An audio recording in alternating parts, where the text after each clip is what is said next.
intelligent? It's a thing we mostly wish for. A lot of us will sit here and openly say that we wish we were more intelligent. But I have one question for you. How many of you can successfully say what true intelligence is? How do you know if someone is intelligent? You tell me. Because that's the true question. How do we even know what intelligence is? You know, people sit here and say from quite a young age that if I pass my GCSEs and get grades 9 or, a grade 5 or higher, I'm intelligent. Or, if I get a university degree, I'm intelligent. Or if I can retain information for an extended period of time, I'm intelligent. There's not one human being on this earth that I would classify specifically as stupid. Stupid is a very exaggerated term used to define something that you've built a picture off of for your own life experiences. You, deep down, you might not think it out loud, think that you know it all. You think that if you know something, then everyone else should know it. If I know about a specific football player that's really cool in the specific team, then Johnny Boy down the road should know that that specific football player even exists. And he should know his date of birth, where he lives, what he likes to eat and drink, and how he lives his life. That's psychologically how a brain works. You think that if you know something, especially from a very young age, that everyone else should know it. So to you, the only thing that's intelligent is what you know. And if other people know more than you. But in reality, that's not intelligence. Just because someone might be able to memorise more information, such as that football player and several other different subjects, doesn't mean they're intelligent. All it means is they've got a good memory. So, let's go over what intelligence truly is and understand why intelligence is a very slimmed down term to make people feel bad about themselves because according to them, they're not quote unquote intelligent.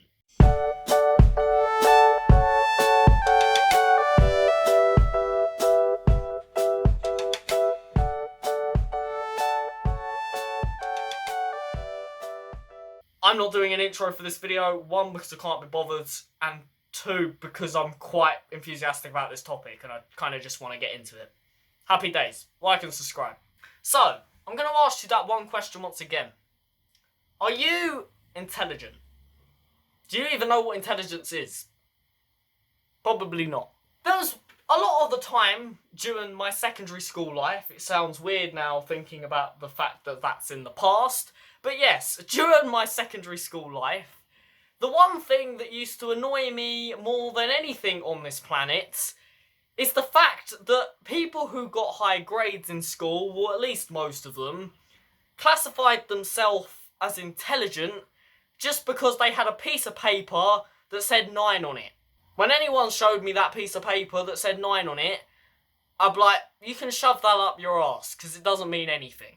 In fact, it's proven that some people who get 9s in their GCSEs may be less adaptive, less social, and much less able to deal with stresses and communicational problems in the future, implying the future for their lives are going to be very hard and difficult. Just because they can memorise several hundred different subjects and, put a algebraic equation in order does not mean they're going to be able to go down the council and request for a house. They probably won't be able to do that. A lot of these people have tired themselves to death for trying to memorise, but have forgot life is not just about memory. Life is about cognitive skills, being able to contain your own mental health and physical health, and being able to prospectively size up what is good for you and what is not, and being able to live life to the fullest. You could get grades 9s and still walk out of school depressed, unhappy, and have no idea where to go within the next couple of years. And in my mind, and according to the internet, that's not being intelligent. That's having a good IQ. What true intelligence is having a good EQ and IQ. Emotional intelligence and intellectual intelligence. Being able to memorize information, but also be able to put that information into chronological order, size it up, analyse it, perspective on it, and put it somewhere in your life where it belongs. Meanwhile, keeping yourself healthy, happy, productive, and looking after everyone else around you. If you can do all them things, you're pretty darn intelligent. Life is not about that grade that you walk out with of school.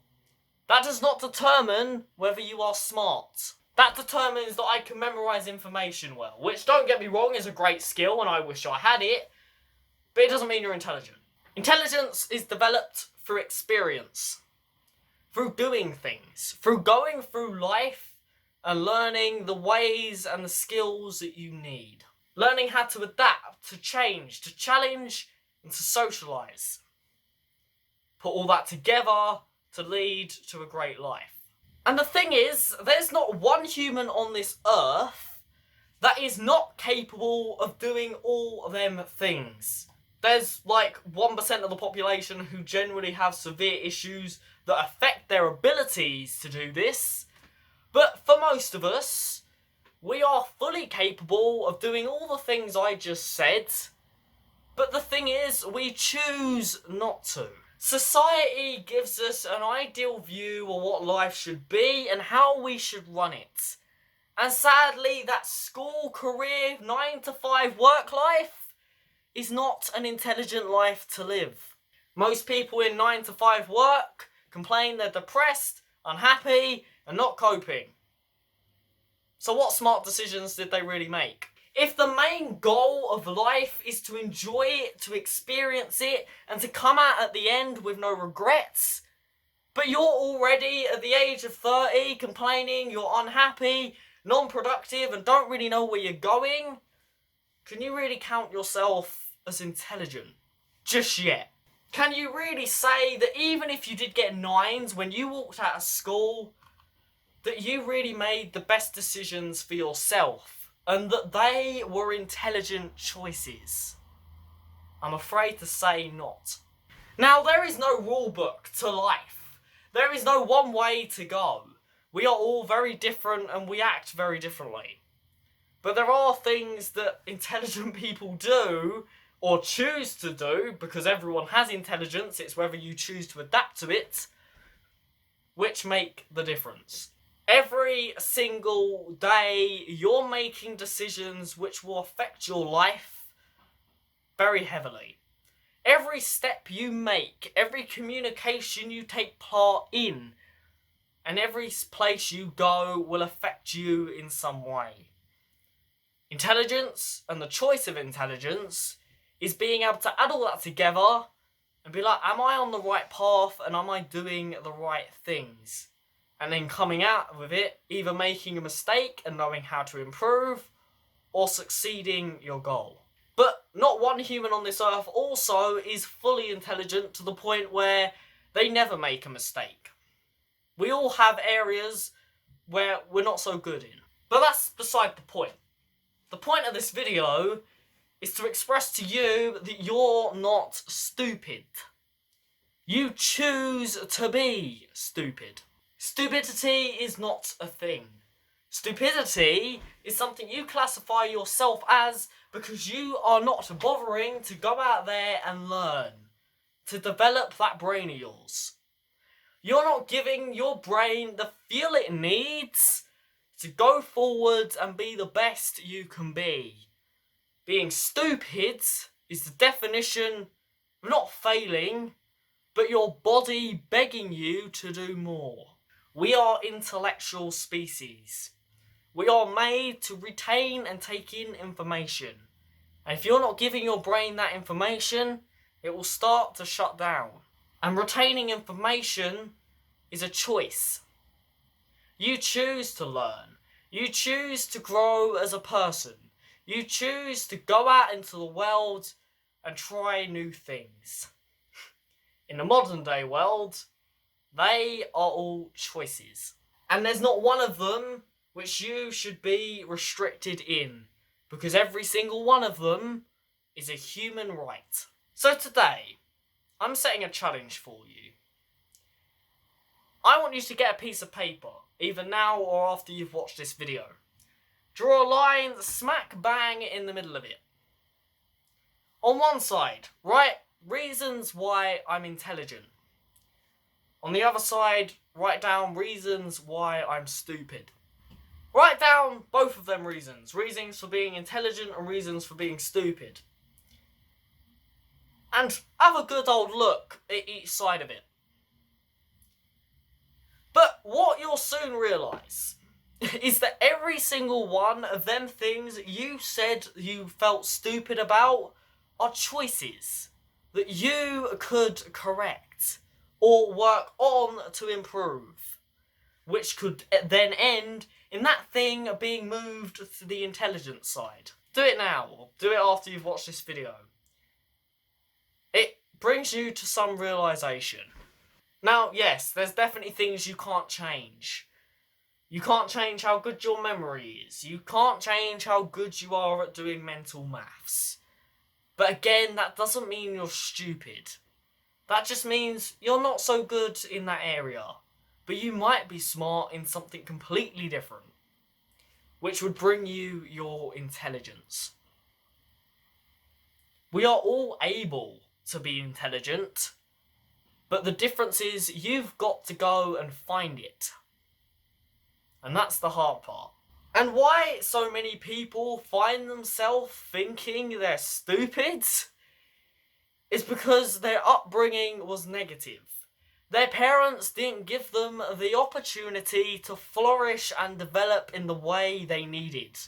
They were restricted, given boundaries, and kept overly safe, and weren't allowed to go out into the big wide world and learn how life actually is.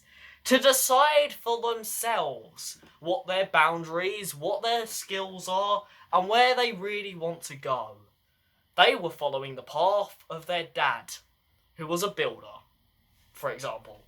Being intelligent is going out there and learning what you're good at.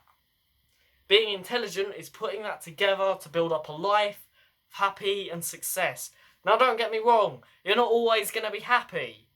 Again, an intelligent person would understand that. Or a person who's found their intelligence. I know people in my school that other kids would straight up tell them that they're stupid. And I think in my head, man, that kid's not stupid. And I could just see it in their actions, in some of the things they've done. But what you start to realise is these kids that are getting told they're stupid are really not stupid. They're just holding back from the true intelligence they have. They might be shy, they might be overwhelmed. Maybe they don't know how to express things. But that doesn't mean they're stupid. That just means they've got a weakness that they need to work on. And sometimes these kids who you call stupids turn out to be some of the most inspirational and successful people on this planet to date. I mean, for God's sake, some of the most popular US presidents didn't even attend baseline school. Because again, they stepped outside the norm and went on a little adventure. Your brain is capable of more things than any other brain that exists on this earth. You are counted as one of the most intelligent species to have ever existed, as of our current awareness. I mean, look how humanity's developed. We're used to living in caves, throwing rocks in the sea, and, just randomly going up to other people and having sex with them just to reproduce. Now the world has advanced technology. We can text someone rather than having to go and look at them. We've managed to build stable concrete houses that can handle storms, which years ago we would have probably died from. We're able to build communities. We're able to build economies. And we now have education systems and rehabilitation centres which are able to rebuild people and bring them back to where they need to be. If that doesn't prove our species is intelligent, I don't know what does. And let's remember that you are part of that species. You were founded to be part of humanity. So, my challenge for you, go out there and find what you're good at and use it to your advantage. Because that is your state of inner intelligence. And then no one else can call you stupid.